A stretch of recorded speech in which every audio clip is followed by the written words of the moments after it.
analisar os recursos em espécie, que é o que nós passaremos a fazer, sempre se começa pela apelação. Tem uma razão até histórica nisso. Tem uma razão teórica que decorre de uma razão histórica. Por que sempre se começa pela apelação? Porque a apelação é o recurso padrão. Lembra que lá no procedimento comum, lá na tutela cognitiva, nós temos um procedimento comum, artigo 318 ao 508, e vários procedimentos especiais? Na tutela executiva, nós temos procedimentos comuns e procedimentos especiais. Execução de alimentos. Execução de alimentos é um tipo de execução de pagar quantia especial. Então é muito comum que em todos os procedimentos, e é assim no mundo inteiro, o legislador, por uma questão de racionalidade, de otimização também, ele prevê uma base, e aí um tronco, e aí depois o que tem de diferente ele vai ramificando, vai especializando. Mas veja, um ramo de uma árvore se utiliza da seiva que passa pelo tronco. A lógica é essa. Nós temos sempre procedimentos comuns e procedimentos especiais se utilizando da técnica da subsidiariedade. Aplica-se o procedimento comum aos procedimentos especiais, naquilo que for compatível.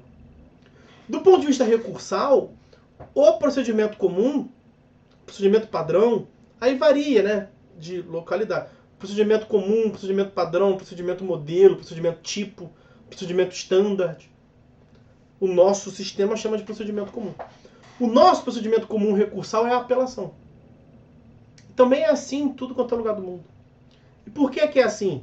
Porque já houve época em que só existia apelação. A apelação é o primeiro dos recursos. É por conta disso que, até hoje na Europa, em muitos países, o que nós aqui chamamos de Tribunal de Justiça, eles lá chamam de Corte de Apelação. É uma corte cuja finalidade é julgar apelações. Eles não têm só apelações também. Mas é o recurso onde tudo começou. É o recurso onde se apelava ao rei o rejulgamento. Desde a época do direito feudal, o rei delegava a função de julgar, de julgamento, de resolver o conflito de interesse aos pretores. Não era o rei que tratava disso. Né? Sempre que eu falo em época feudal, eu lembro do rei Luís XIV, né? Lestat c'est-moi, o Estado sou eu. O cara queria curtir a vida e queria tratar de outras coisas que não ficar julgando quem se teve ou se o cara furtou ou não lá na tendinha, meia dúzia de maçã.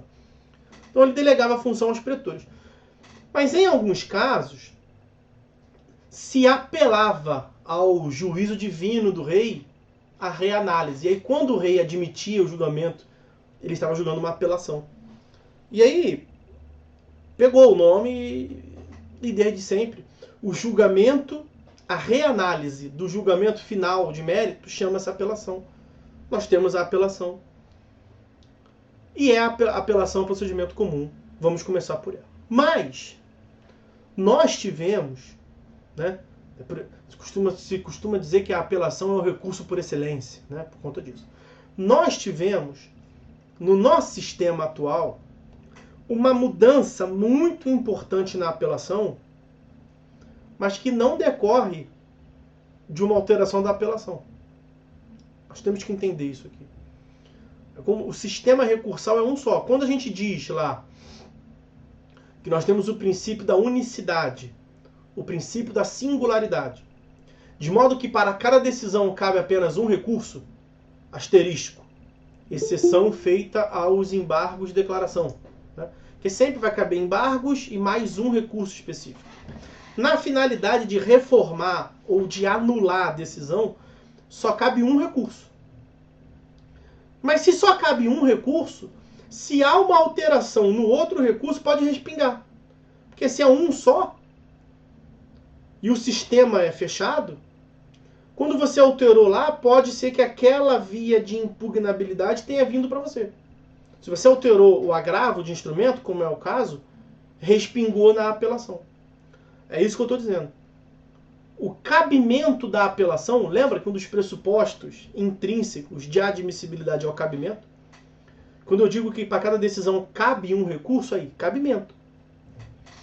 Nós temos que identificar qual é o recurso que nós temos que manejar, o que é muito importante. O sistema trouxe uma alteração muito importante no agravo de instrumento, o que respingou, o que produziu efeitos no cabimento da apelação. Nós vamos falar da apelação agora. Vamos fazer essa ressalva aí, essa consideração, essa curiosidade do agravo de instrumento. E aí, depois do almoço, nós vamos voltar do agravo de instrumento. Então, a lógica aqui é tentar matar a apelação e deixar essa pulga atrás da orelha aí, que muitos já devem ter ouvido falar, dessa mudança no sistema de preclusão das decisões interlocutórias. Então, como é que se dá o cabimento da apelação de uma vez por todas? Resumidamente, nós sempre falamos que a apelação é o recurso cabível em face da sentença. Porque se nós sempre tivemos no Código um dispositivo que permanece, está atualmente no 1009, que é assim, da sentença cabe a apelação. Sempre foi assim, ponto. No sistema do CPC, sempre foi assim, ponto. Agora mudou. Agora mudou porque da sentença cabe a apelação. Isso está certo. O que não significa dizer que a apelação só é cabível em face da sentença. Então a sentença passou a ser um dos meios de se chegar a uma apelação. Mas não o único. Porque com essa reforma que nós falaremos melhor, a reforma, depois do almoço, nós mudamos também o objeto da apelação. Da sentença cabe a apelação. Mas a apelação não tem como objeto apenas a sentença. Então a apelação pode impugnar uma sentença, ou a apelação pode impugnar, aqui vem a mudança, a apelação passou a poder também impugnar decisões interlocutórias que não sejam impugnáveis por agravo de instrumento.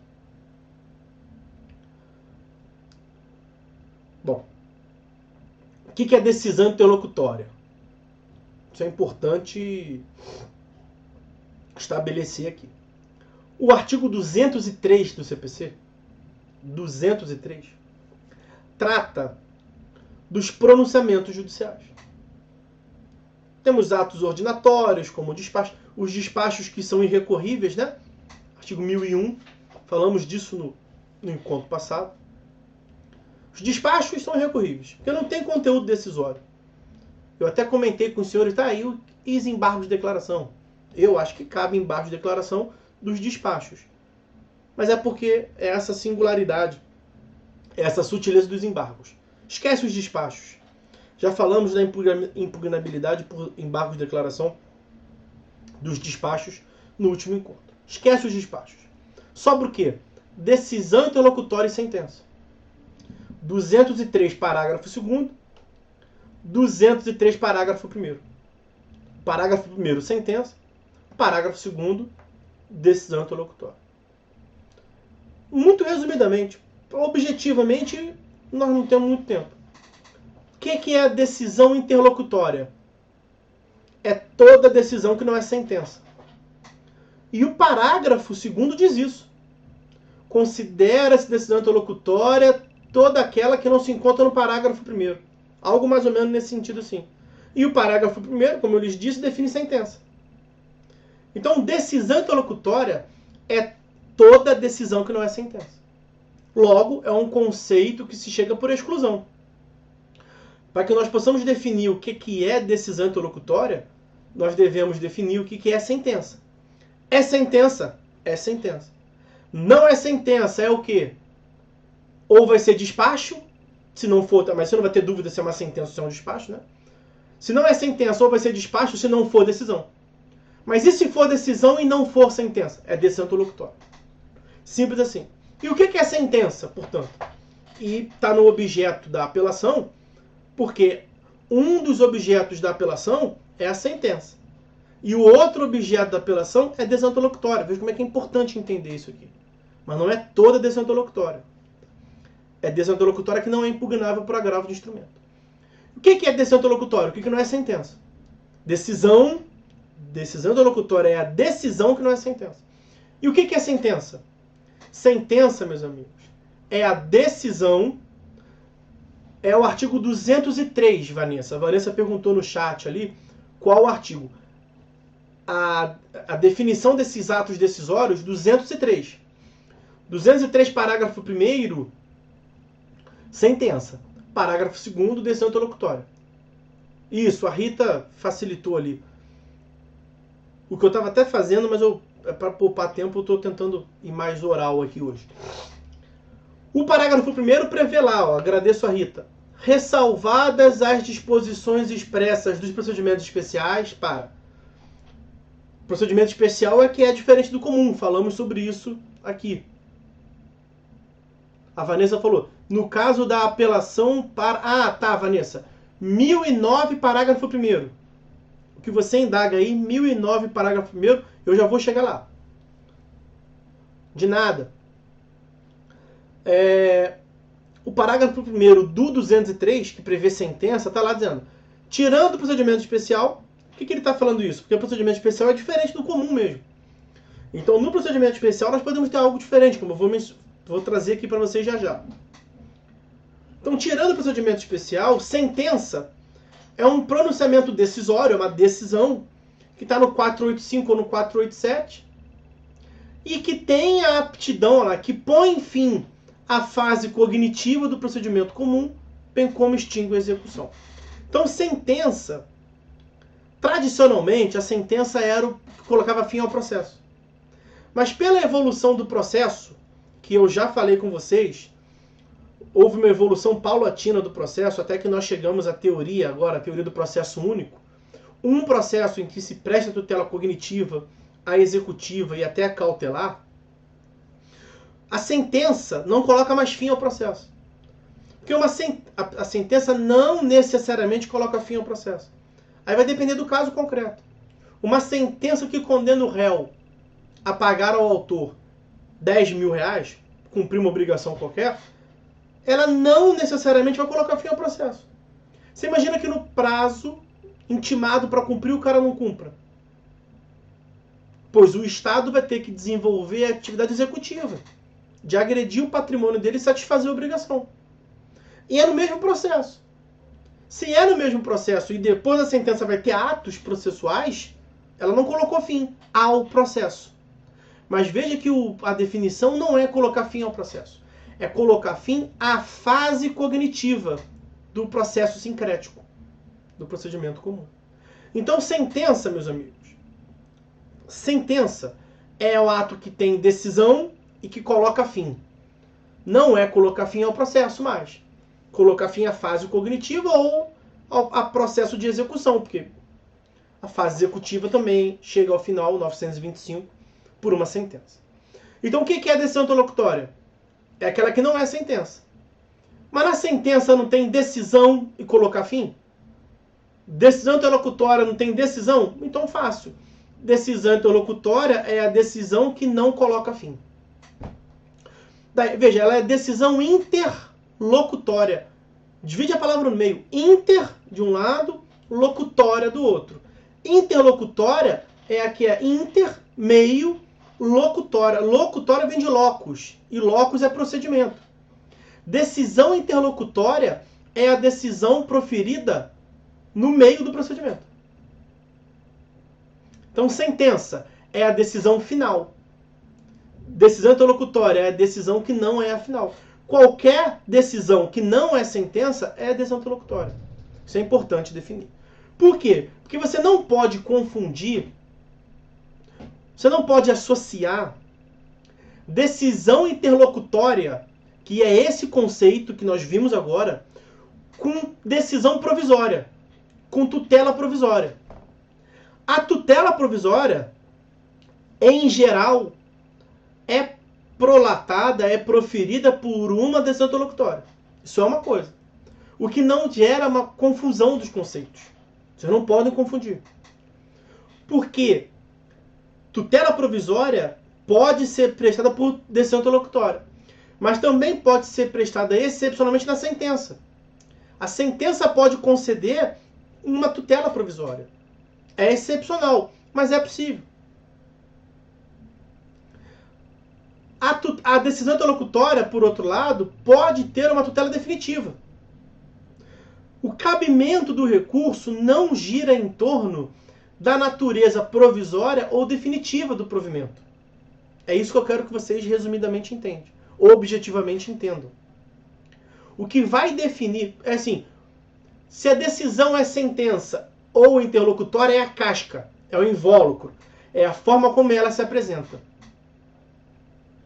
Se ela é provisória ou definitiva, é o conteúdo, é a essência. É o que está inserido naquela decisão. Então, a decisão interlocutória pode ser provisória ou definitiva. A sentença pode ter tutela definitiva, regra, ou uma tutela provisória. E uma tutela provisória, que é excepcional. É possível, não faz muito sentido lógico, mas é possível que na sentença o juiz conceda uma tutela antecipada, por exemplo. E a finalidade dele é que ela produza efeitos imediatamente. Vejam lá o 1012, parágrafo 1º. Vocês vão ver que uma das sentenças que não tem efeito suspensivo é aquela que concede. Lá fala, modifica, reforma ou concede tutela antecipada. Então é possível conceder tutela antecipada na sentença. Tá? Bom. Não confundam, portanto, natureza de decisão interlocutória ou sentença com natureza de decisão provisória ou definitiva. Tutela provisória ou definitiva. Eu reconheço, em regra, a tutela provisória é prestada por decisão interlocutória. Mas ela pode vir na sentença. E a decisão interlocutória pode ter também, que é o que falta falar, a decisão interlocutória, em geral, ela trata de vícios processuais e ela trata de tutela provisória. Mas, com o novo código, nós passamos a ter a possibilidade também de termos uma decisão interlocutória versando sobre tutela definitiva. É o que está no artigo 356, que foi o acolhimento da tese dos capítulos da sentença da Escola Paulista de Direito Processual. O que o 356 prevê? Prevê o julgamento antecipado parcial do mérito. Então, ali no 356, nós temos uma decisão interlocutória. Por quê? Porque não colocou fim ao procedimento. Então, é decisão interlocutória. Mas que concede, que provê uma tutela definitiva. É uma decisão de mérito. Tudo o que se pode fazer numa sentença, nós passamos a admitir que seja feito também na sentença clássica. Isto posto, julgo procedente pedido. Isso também passou a acontecer na decisão interlocutória. E saber identificar se aquela decisão que tem cara de sentença, se ela é sentença ou não, passou a ser elementar. Porque nesse caso específico de decisão interlocutória que julga o mérito, vai mudar o cabimento do recurso. Você vai ter que interpor um agravo de instrumento imediatamente. Então, é meio que assim, o estudo... já vou te dar a palavra, só concluir essa frasezinha aqui. Já te dou a palavra. É assim, o estudo do cabimento da apelação, ele passou a ser feito em conjunto com o cabimento do agravo de instrumento. Porque eu volto a dizer, para voltar o ponto lá atrás. E eu não esqueci de lhe dar a palavra. O cabimento da apelação passou a ter duas perspectivas. Cabe a apelação da sentença, isso é o mais fácil. Mas cabe a apelação também das decisões interlocutórias que não são impugnáveis por agravo de instrumento. Nesse ponto aqui, vai caber apelação de uma decisão interlocutória que foi proferida lá atrás no procedimento e que você não pôde agravar de instrumento porque a lei não deixou. Mas você vai falar assim, mas e quais são essas decisões? Calma, nós vamos concluir essa análise depois do almoço, que é quando a gente estudar o cabimento do agravo de instrumento. Então, foi proferida uma decisão interlocutória. Você soube identificar que é uma decisão interlocutória, porque o procedimento não acabou, vai prosseguir o processo. Primeira pergunta que você tem que fazer, qual é o recurso cabível da decisão interlocutória? Você vai ter que olhar o 1015, que é o do agravo de instrumento, que nós vamos ver. Cabe agravo de instrumento? Interponha agora agravo de instrumento. Não cabe agravo de instrumento. Por quê? Porque a lei não deixou. Porque a lei disse que não cabe agravo de instrumento. Ué, então o que eu faço? Você não faz nada. Agora, a decisão publicou hoje. É uma decisão interlocutória. Não está no 1015. 1015 é o rol de cabimento do agravo de instrumento. É decisão interlocutória. Você pode agravar? Não, não pode agravar. Você tem que fazer? Tem que interpor apelação. E vai interpor apelação quando? Quando vier a sentença. Esse é o grande lógica do sistema. Mas deixa eu ver o que o colega quer contribuir ali. Não, é esqueça da sentença, capítulo, sentença, para efeito de ação rescisória. O prazo conta a partir de quê? Da decisão final. Decisão final. Os 2 anos, a sua preocupação deve ser com o prazo decadencial da ação rescisória, não é isso? 976, 2 anos. São 2 anos contados da última decisão. O STF tinha um entendimento de que seria de cada decisão. E o STJ lutava com muito afinco em não deixar ser de cada decisão, para não gerar confusão. E aí o Código de Processo Civil acolheu essa lógica do STJ. Está lá em um dos capítulos, um dos parágrafos do 976, se não me engano. São 2 anos a contar da última decisão proferida no processo. Tá?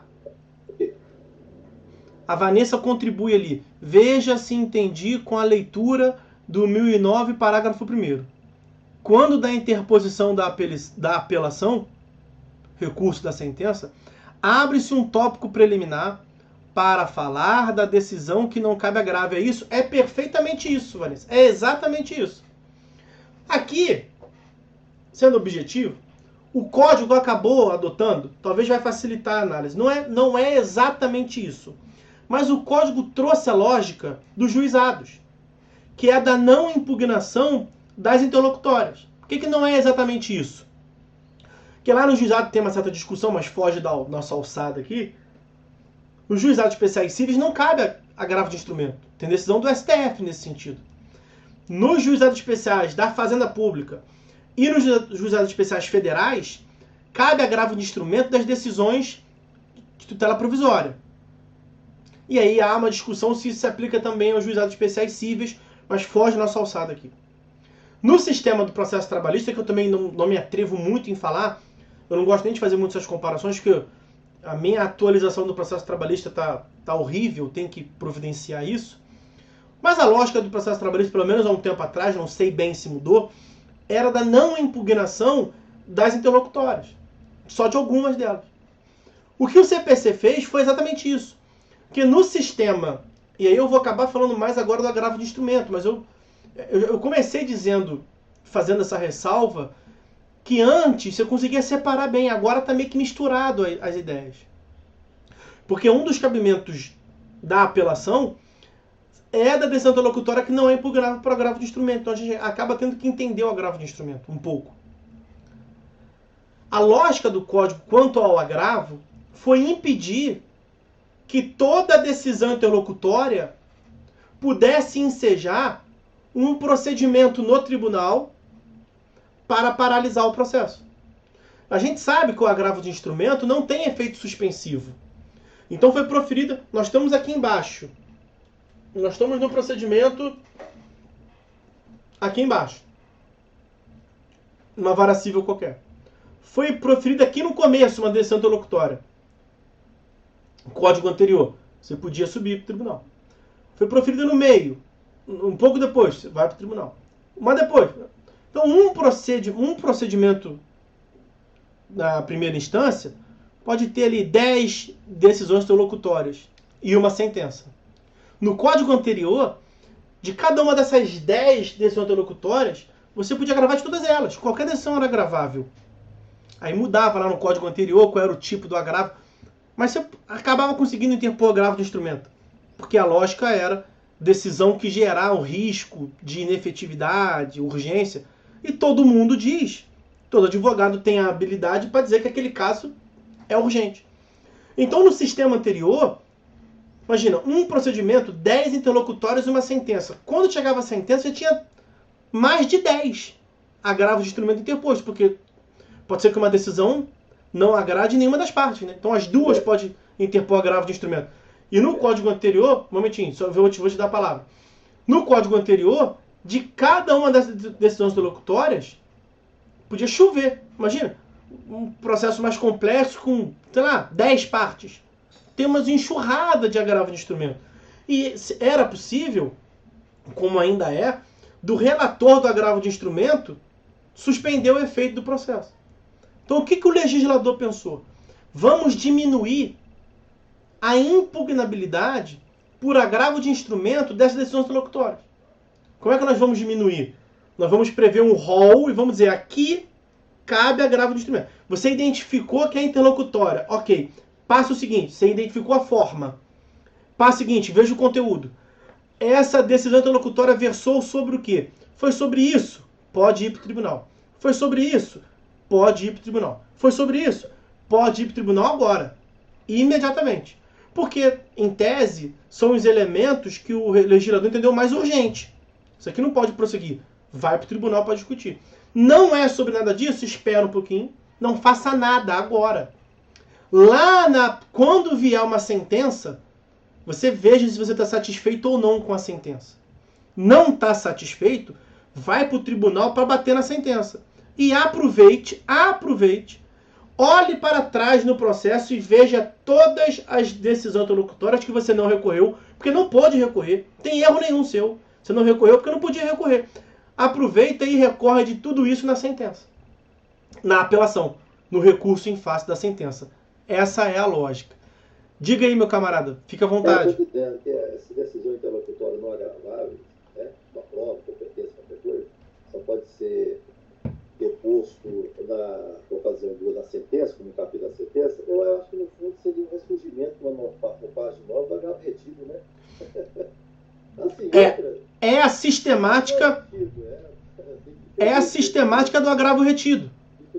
Mas veja, não é exatamente igual, por quê? Porque no agravo retido, você tinha que interpor o agravo no momento. E depois você repetia lá. É agravo diferido. Mudou. Mudou porque não é agravo e porque você não tem que interpor no momento. Você não faz nada. No começo, quando vinha o código, eu recebia muita ligação de amigos advogados, mas dizer, Arthur, publicou uma decisão interlocutória aqui, eu estou agoniado. Porque é interlocutória, então não cabe apelação, cabe agravo de instrumento. Mas não está no 1015, o que eu faço? E a resposta era, faz nada. Mas eu não posso ficar sem fazer nada. Pode, o que o sistema quer é isso, que você não faça nada. Porque não é que você não vai fazer nada nunca. Você não vai fazer nada nesse momento. Mas a nossa perspectiva é uma perspectiva adversarial, né? Tem que fazer agora. Tá? Claro, o cara estava inspirado no modelo anterior, que ele tinha realmente que interpor. Essa agravo retido. Mesmo que o tribunal não... O agravo retido já foi uma solução intermediária para tentar aliviar um pouco a carga de trabalho do tribunal. Você interpõe o agravo e ele vai julgar no momento da apelação. Você pegou bem, é bem essa lógica do agravo retido.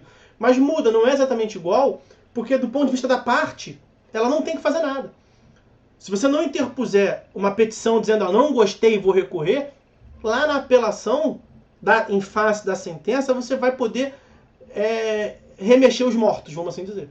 Mas veja, isso aqui é um ninho de mafagafo, tá, meus amigos?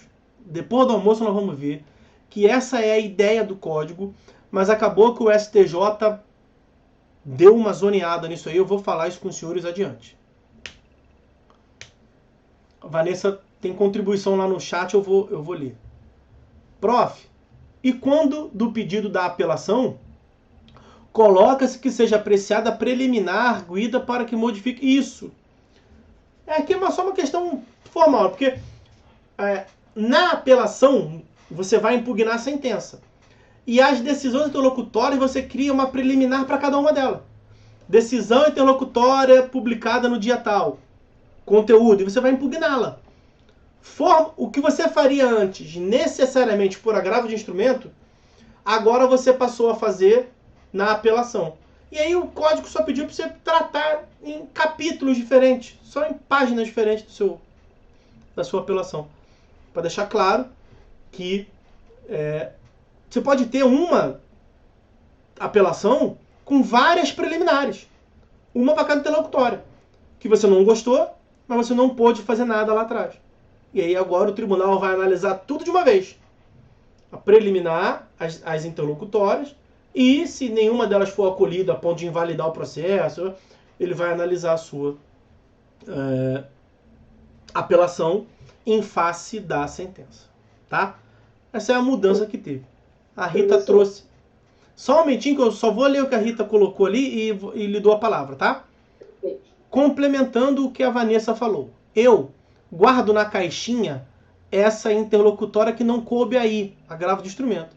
E quando sair a sentença, eu apelo na apelação e falo em preliminar. É isso? É isso. A própria Rita colocou ali embaixo. Você já respondeu, obrigado. É isso. Vejam, mas eu já meio que antecipando. Isso era a ideia do código. Depois do almoço, tem que vir. Essa é uma aula que tem que vir. Porque nós vamos falar do cabimento do agravo de instrumento e eu vou mostrar que o STJ deu uma zoneada nisso. O STJ mudou muito a ideia do código. E aí eu lhes diria, o que eu vou dizer lá, mas não vou poder devagar muito, porque senão a gente não vai conseguir sair para o almoço. Eu meio que te sugeriria assim, interpõe agravo de instrumento. Por conta de uma confusão que fez o STJ. Tá? Mas isso são cenas para os próximos capítulos. Vamos ver como é que era para ser. Vamos analisar friamente a lei. E aí depois no final eu digo, beleza, entendeu? Então, o STJ cagou tudo. É basicamente isso. Quem pediu a palavra aí, fica à vontade, por favor. Eu não sei se isso vai ser também falado depois. Exemplo, num caso que fosse de alimentos, numa decisão, tá? Dando os alimentos provisórios. Não tem como eu esperar a sentença. Tem o meu cliente ou o réu, no caso, tem algum problema em relação de não poder pagar e tudo mais. Eu vou ter que esperar a sentença. Não. Aí vai caber agravo de instrumento. Foi aquilo que eu disse. Você identifica. Primeiro passo. Identificar se é interlocutório ou se é sentença. Uhum. Segundo passo, ver o que está dentro da decisão. 2015. E aí você vai chegar à conclusão final. Primeiro passo, olhou se é sentença ou interlocutória. Chegou à conclusão que é a sentença. A princípio cabe a apelação. Eu digo a princípio porque eu vou fazer uma ressalva aqui já de leis extravagantes, onde não cabe a apelação. Mas no sistema do CPC, você identificou que é sentença, apelação. Identificou o que é agravo de instrumento. Aí tem que dar um passo. Identificou que é adesão interlocutória. Tem que dar um passo além. Tem que ver o conteúdo. Aí você é interlocutório. Veja o 1015. Tá no 1015. Cabe agravo de instrumento, não tem dúvida. Não tá no 1015. A princípio, a lógica do código era caber apelação. O que o código queria te passar, o novo sistema queria te passar, era justamente isso. Não atrapalhe o tribunal, cara. Você vai ter um momento lá na frente para rediscutir isso. Vamos resolver tudo perante este juízo aqui embaixo. Depois vamos subir com tudo para o tribunal. E ele julga tudo. Mas a pergunta que você fez, alimentos, está lá, não está especificamente alimentos. Mas coisas mais importantes para o processo, vamos assim dizer, está lá previsto no 1015, tutela provisória. Tutela provisória, alimentos provisionais é um tipo de tutela provisória. Você vai poder recorrer por agravo de instrumento. Tá? A lógica do código foi, sobe para o tribunal agora o que é importante para o processo. Sobe. O que não é importante para o processo, coisa de menor importância, reserva para depois da sentença. Reserva para analisar na sentença. Tá? Então, eu só faço questão de colocar o asterisco mental aqui, que o STJ deu uma zoneada aqui. Não é culpa do legislador, não é culpa minha, não é culpa de vocês, mas vamos entender essa situação. Tá? Beleza, pessoal? Então, voltando aqui. Voltando lá no início, para fixar. Antigamente era assim. Qual é o objeto da apelação? Sentença. Agora, mudou. Quais são os objetos da apelação? Sentença ou interlocutória. Demos uma analisada sobre a interlocutória, en passant, eu volto a dizer, vai complementar quando entendermos o agravo do instrumento. E não tem como fugir disso. Ficou mais complexo um pouco entender a apelação agora. Mudou o sistema. Mas, voltando lá atrás, voltando para o primeiro objeto, que aqui não tem dúvida. Sentença, apelação. Mesmo assim, você não pode cair na asneira, cair no equívoco de achar que toda e qualquer sentença cabe apelação. O professor acabou de falar que da sentença cabe apelação. Volto a dizer, no sistema regido pelo CPC. E nós temos outros tipos de procedimentos. E volto a dizer, procedimento especial, ele existe para trazer especialidade. O procedimento especial existe justamente para trazer diferenças do procedimento comum. No próprio CPC, nós temos procedimento comum e alguns procedimentos especiais. Mas existem várias leis que gravitam o sistema do CPC que estabelecem procedimentos especiais. Como, por exemplo, já fiz menção, juizados especiais cíveis. Lei 9.099 de 95. Lá tem um recurso que é um recurso em face da sentença, mas que não é apelação. Alguns até acham, é apelação com outro nome. É a mesma finalidade da apelação, mas é o recurso nominado. Mas veja, o prazo é diferente, né? Não é a mesma coisa. É a mesma finalidade, é a mesma lógica, mas é um outro recurso. Fiz menção com os senhores na LEF, Lei de Execuções Fiscais. Lá é possível que em face de uma sentença não caiba apelação, mas caiba embargos infringentes, a depender do valor da execução fiscal. Então, se for abaixo de 50 OTNs, na merreca, não cabe apelação, cabe embargos infringentes. Está lá no artigo, eu botei no material para vocês, acho que é o artigo 34 da LEF. O exemplo ainda mais drástico, e eu falei também na aula passada, falei, embargos infringentes não existem mais. Lembra do artigo 942 que nós analisamos? Que é a complementação do julgamento não unânime, que veio para acabar com os embargos infringentes? Não acabou, porque lá na LEF continua tendo um recurso chamado embargos infringentes. Que tem outra lógica, que é uma apelação especial, diferenciada, vamos assim dizer, aspas. Mas eu quero mostrar para vocês que nem sempre da sentença cabe apelação. No sistema do CPC, sim, é o que está no 1009 caput, mas em leis especiais temos previsões distintas. E para acabar, de uma vez por todas, eu também fiz menção no encontro passado, o artigo 101 não, ou é 100 ou é 101, da lei de falência. É o artigo 100. Artigo 100, eu sempre fico em dúvida porque é o artigo 100 da lei 11.101, de 2005, que é a lei da falência. O artigo 100 da lei de falência, ele prevê o cabimento de agravo de instrumento em face da sentença. Lá na falência é o seguinte: recebestes uma sentença. Calma. Veja o conteúdo da sentença. Está na lei de falência. Então, você está na lei de falência. Artigo 100. Se a sentença for de rejeição do pedido de falência, apelação.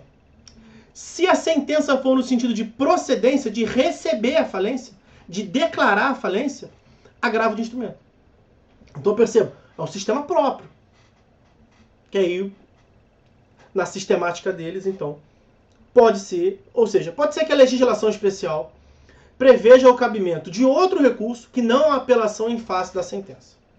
Exceção feita a esses procedimentos especiais, que são diferentes, no sistema do CPC, se não tiver nenhuma ressalva em legislação própria, da sentença cabe a apelação. Então, agora nós matamos a sentença. Eu não podia deixar de falar disso. Então, da sentença, cabe apelação, vírgula, se não tiver ressalva na legislação especial. Ok? Bom, problema que aí voltamos ao problema da decisão interlocutória não impugnável por agravo de instrumento. Com o novo código, nós mudamos o regime de preclusão das decisões interlocutórias. O que é preclusão? É a perda da possibilidade de praticar um ato. Uma das preclusões é a preclusão temporal. Você perdeu o prazo. Por que nós tivemos a mudança no regime de preclusão? Porque a decisão interlocutória deixou de ser agravável obrigatoriamente. Agora, a decisão, o colega mencionou o agravo retido. E eu falei, o agravo retido já era um meio termo para tentar desafogar o tribunal. Você agravava, porque no código anterior tinha que agravar de tudo. Só que era um agravo que não subia. Era um agravo que ficava retido e no final você levava para o tribunal. O colega percebeu bem, é parecida a lógica, não é igual, porque no sistema atual você não tem que fazer nada. Você não tem que agravar. No código anterior não teve regime, não teve mudança no regime de preclusão. Você continuava tendo que recorrer imediatamente. A distinção era o dia seguinte. O que acontecia com o teu recurso? Ele subia imediatamente ou ele só subia no final. Mas você tinha que recorrer. No sistema atual, houve literalmente uma mudança no regime de preclusão. Por quê? Porque tu recebe a decisão interlocutória e pode ser que você não tenha nada para fazer. Então não há que se falar em preclusão. Dia 15, publicou hoje a decisão. Nós vamos olhar lá o rol do artigo 1015, identificamos que é uma interlocutória. Então, nós vamos ter que analisar se cabe agravo de instrumento ou não. Identificamos o 1015. Está no 1015. O que nós temos que fazer? Em 15 dias úteis, interpor agravo de instrumento. Aí, em se tratando de agravo de instrumento, que falaremos melhor depois do almoço, tem preclusão. São 15 dias, né? 1003, parágrafo 5º. Falamos da tempestividade. 1003, parágrafo 5º. Todos os recursos gerando embargo de declaração, 15 dias. Agravo de instrumento não é embargos, então é 15 dias. 15 dias a contar de hoje. Né? Na verdade, você vai excluir o dia de hoje, se publicou hoje e tal. Vai contar de 15 dias úteis. Outro exemplo. Nós recebemos no nosso escritório uma publicação hoje de uma decisão interlocutória. Analisamos ela. Ela trata sobre prova, por exemplo. Nós pedimos para produzir uma prova, o juiz indeferiu. Decisão interlocutória, que não coloca fim ao processo. Interlocutória. Aí nós vamos ler o 1015, não está no 1015. A gente fica fuleiro da vida. A gente quer recorrer. A pergunta é, podemos recorrer? A resposta é sim, podemos recorrer. Mas temos que recorrer agora? Não. Nós vamos recorrer dessa decisão, que não está no 1015, só quando vier a sentença. Aí o estagiário pergunta, mas não tem sentença? Pois é. Então não tem recurso. Agora. Não tem recurso agora. Então o que o legislador fez foi postergar o termo inicial daquele prazo. Porque você vai impugnar a decisão interlocutória, você não vai recorrer dela. Você vai recorrer da sentença quando um dia a sentença vier, pode ser daqui a alguns anos, e você vai olhar para trás no processo e vai ver todas as interlocutórias. Então agora quando você recebe uma sentença, você tem que olhar o processo todo. Você já tinha que fazer isso para fazer uma boa apelação, né? Mas agora, para que você não perca nenhum recurso, nenhum prazo, você vai ter que recorrer, olhar todo o processo. E você vai ter que olhar aqui, essa interlocutória aqui. Essa interlocutória aqui prejudicava a outra parte, então não tem nada para fazer. Essa interlocutória aqui me prejudicava, mas eu já recorri. Já agravei dela, já perdi, não tem mais o que fazer. Essa outra interlocutória aqui me prejudicou. Me impôs uma multa, mas eu não podia fazer nada agora. Na hora. Eu tenho que fazer agora. Então eu vou recorrer lá na frente da apelação, da sentença, e vou olhar todas as interlocutórias no curso do procedimento que eu não fiz nada, porque eu não podia fazer nada. E é nesse ponto aqui que nós estamos. A identificação de que você não fez nada porque não podia fazer nada. Já vou te dar a palavra, só um momentinho. Por isso que se fala em mudança no regime de preclusão. Porque o 1003 diz, que o prazo conta-se da publicação, da intimação da decisão. Só que quando você foi intimado de uma interlocutória que não cabe agravo de instrumento, você não fez nada porque você não podia fazer nada. Porque a lei te proibiu, o sistema não deixou você fazer nada. Então ali o que nós temos aqui, veio hoje a interlocutória, a sentença veio aqui. Você continua tendo os mesmos 15 dias. Só que você tem 15 dias daqui, ó. Você vai na sentença interpor uma apelação e essa apelação vai pegar essa interlocutória aqui. Diga, meu caro. A questão da prova, você falou dessa interlocutória que deferiu, aconteceu comigo, ele deferiu a produção da prova. Aí você deu sentença, eu concedei esse pedido por falta de prova. Meteu um veredito contra a falta de prova. Não faz sentido, né? O benéfico, ele contra a falta, ele... Aí você tem que apelar. Tem que apelar e na apelação você vai se insurgir. Você pode até alegar uma anulação ali para cerceamento de defesa e você vai impugnar aquela decisão interlocutória, dizendo que você não pôde agravar lá atrás porque o sistema não permite mais. Qual foi a lógica do legislador aqui? Nesse teu caso, aconteceu algo que lhe prejudicou, vamos assim dizer, por uma inabilidade do juiz. Né? Porque qual foi o sistema? Inverte a situação. Você pediu produzir uma prova pericial. Você já produziu prova testemunhal. Você já produziu prova documental. Você pede uma prova pericial. Aí o juiz vira e fala assim, indefiro. A prova pericial, não estou falando de juizado não, seria até cabível, mas o juiz fala assim, indefiro.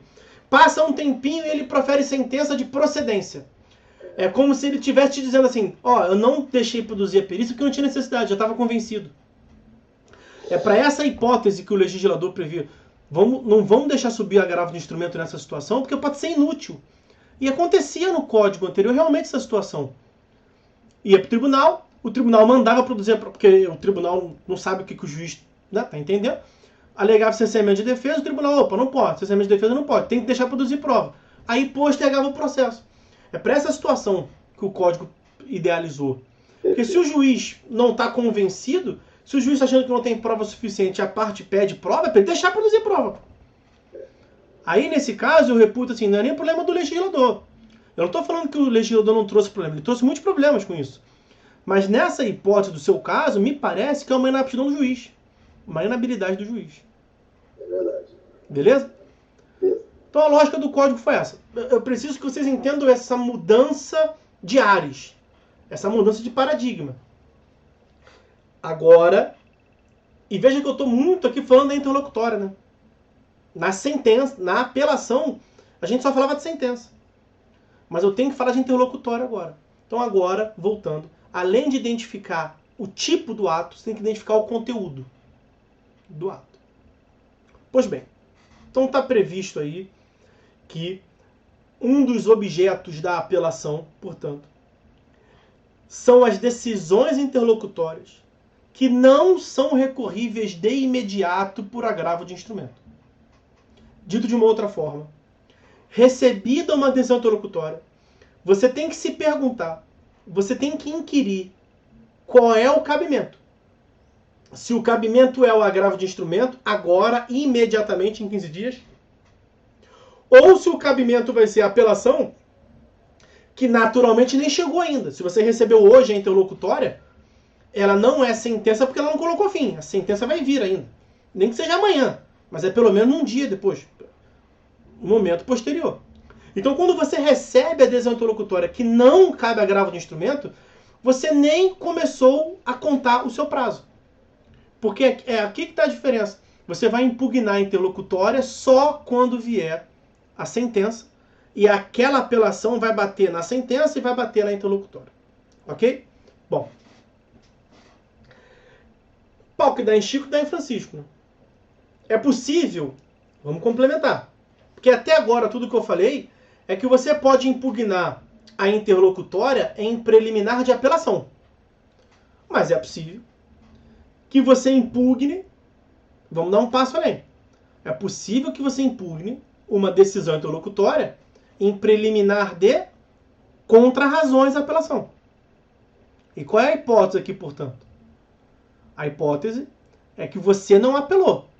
A outra parte apelou. A outra parte apelou, vai gerar um prolongamento do processo, e você não apelou porque a decisão lhe era favorável, no todo ou em parte, você não achou conveniente impedir o trânsito em julgado.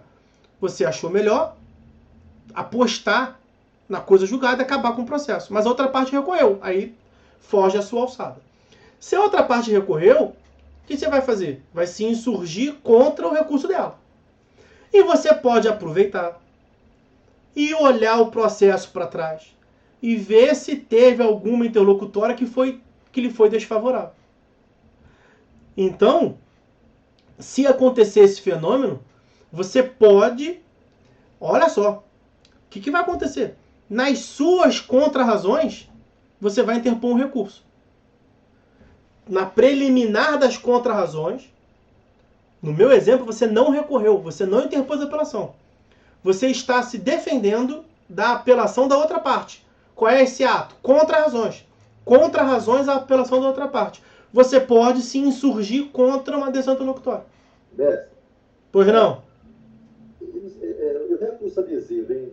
Isso, então, é como se fosse um recurso adesivo. Recurso adesivo, né? Isso. Veja, perfeitamente. Veja como é que o código trabalhou com esses conceitos. Só que você não precisa, aqui foi uma questão formal, você não precisa contrarrazoar a apelação da parte e aproveitar e interpor recurso adesivo. Você não precisa fazer duas coisas. Você faz uma coisa só. Instrumentalidade. Por um instrumento só, você faz duas coisas. Mas na essência, eu ia chegar lá. Na essência, o que você está fazendo é recorrendo adesivamente. Certo.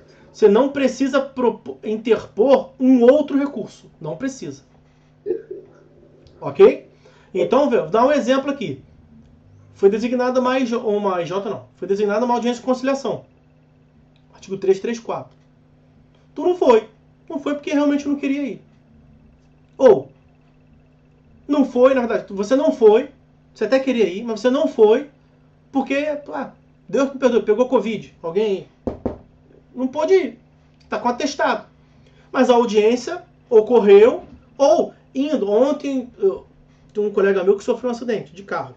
Imagina, você está indo para o fórum, colisão. Às vezes você não consegue avisar no dia. Tu tá na CTI, como é que você vai avisar? Não avisou nem para o advogado, não avisou para ninguém.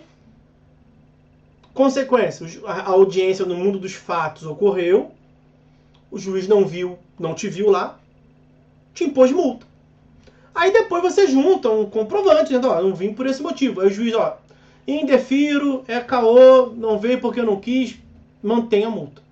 Isso é sentença? Não. Decisão interlocutória. E tem uma multa contra o seu patrimônio interposto.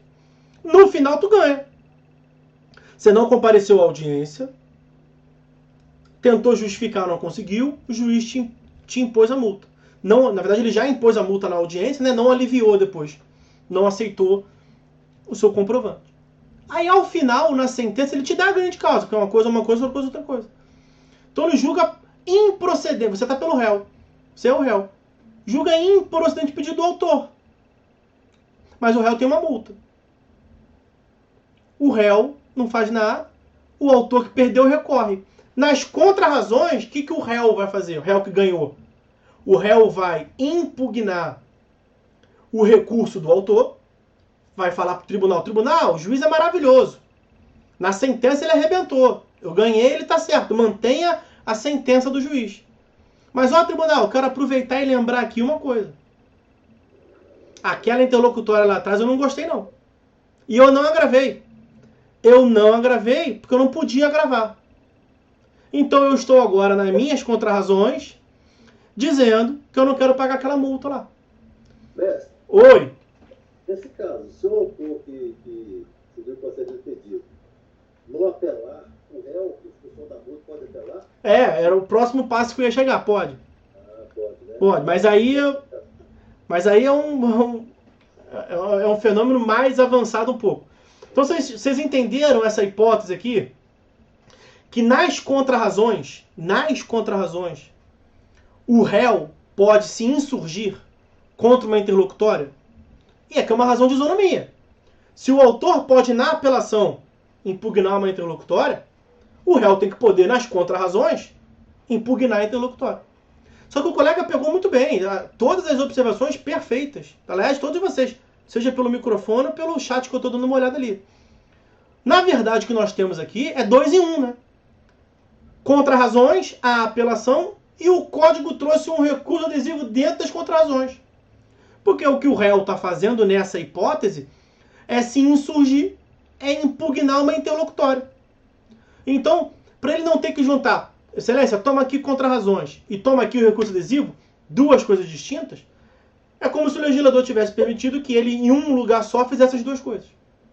E aí, perceba, olha só, nas contrarrazões do apelado, ele trouxe uma impugnação, não trouxe? O que nós temos que fazer aqui? Intimar o apelante para contrarrazoar as contrarrazões do apelado. Perceberam isso? Porque nas contrarrazões do apelado, ele trouxe uma impugnação autônoma. E aí tem que ouvir, naturalmente, o apelante. E ele vai se manifestar sobre aquela decisão interlocutória lá, de folha XYZ, que impôs a multa. Tá? Deixa eu ver aqui o chat um momentinho só. Você já respondeu, obrigado? Ok. Professor, o parágrafo 2º do 1009 terá força de agravo retido? É isso? Vamos lá. Ó, parágrafo 2º. Que é o que eu estou falando. Se as questões referidas no parágrafo 1º forem suscitadas em contrarrazões, o recorrente será intimado para em 15 dias... Esse eu vou trazer aqui para vocês, ó. Para em 15 dias se manifestar. Foi o que eu acabei de falar.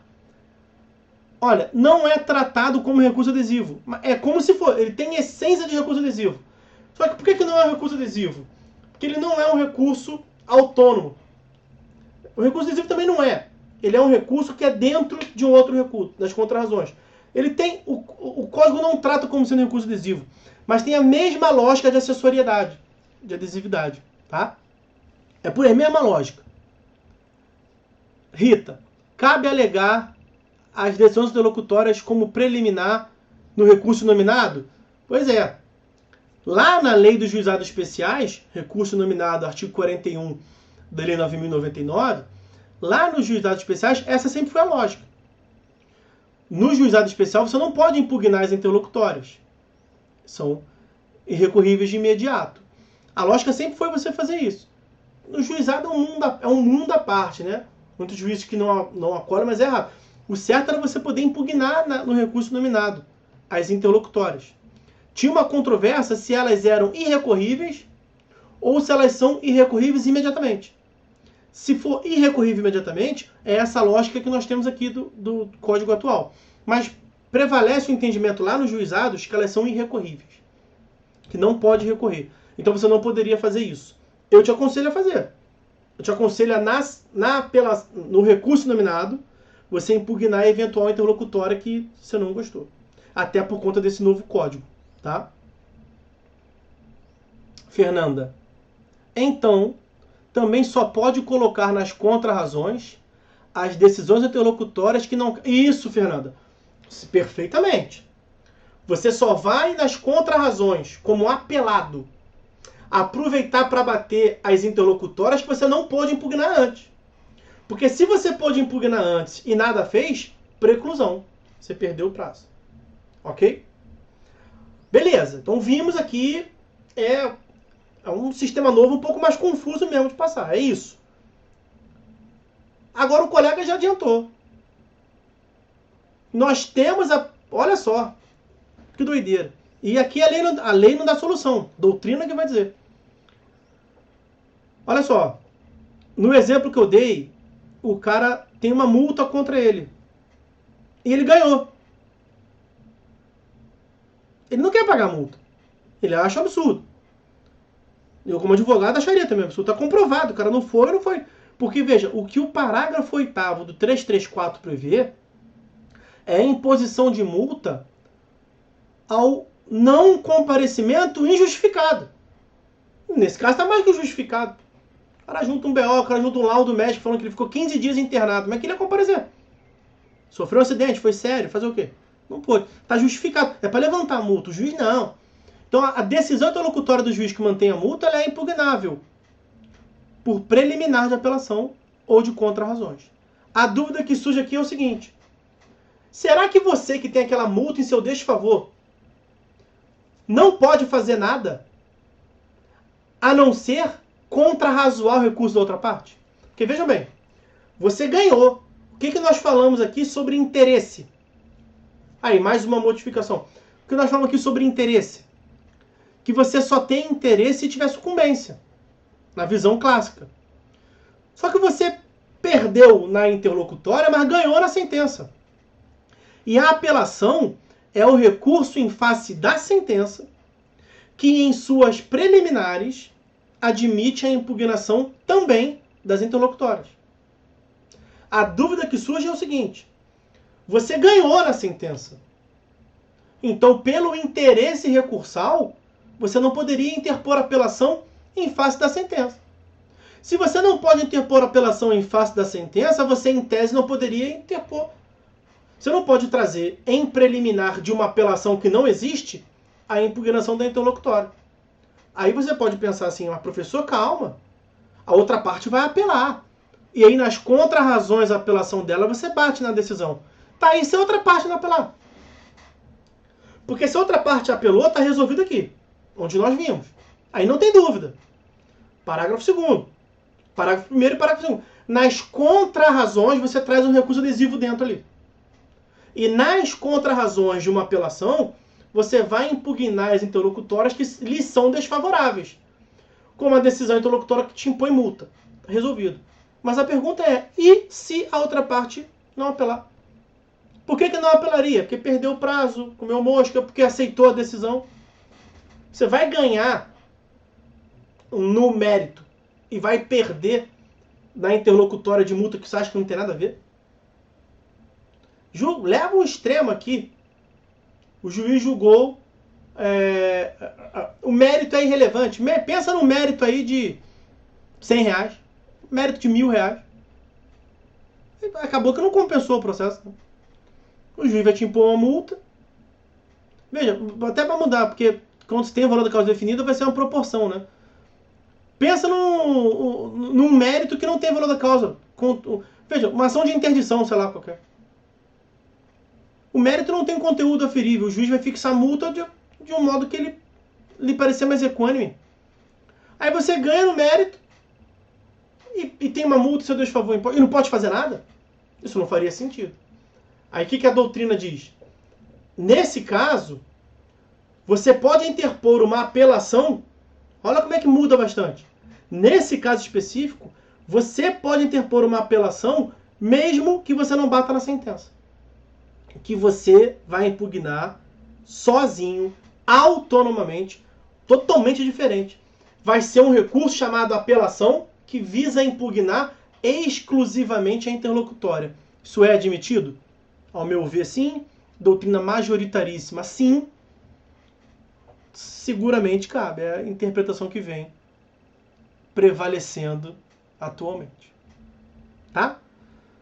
Então muda muito o sistema de impugnação. Veja como é que é importante perceber essa modificação no paradigma de impugnabilidade. Muda a análise de interesse recursal, muda a análise de recurso adesivo. É como se fosse um recurso adesivo inserido na impugnação de agravo de instrumento. Então, às vezes pode nem compensar em relação ao valor da multa e a do preparo, né? Sim, mas veja, se você está muito seguro, e aí sempre uma análise casuística, né? Se a outra parte é solvente, você vai antecipar o preparo, mas aquilo ao final vai ser incluído nas custas, né? Então você vai ser ressarcido daquilo que você gastou, de modo geral. Agora vai depender sempre da solvibilidade da outra parte. Se você está litigando contra alguém quebrado, se você está litigando contra alguém que é beneficiário de JG, então você tem que pensar muito, né? Que esses custos do processo às vezes realmente não compensa a prática do ato. Tá? Bom, tá no momento da gente fazer o intervalo do almoço. A gente para aqui, 12:10, e a gente volta, como de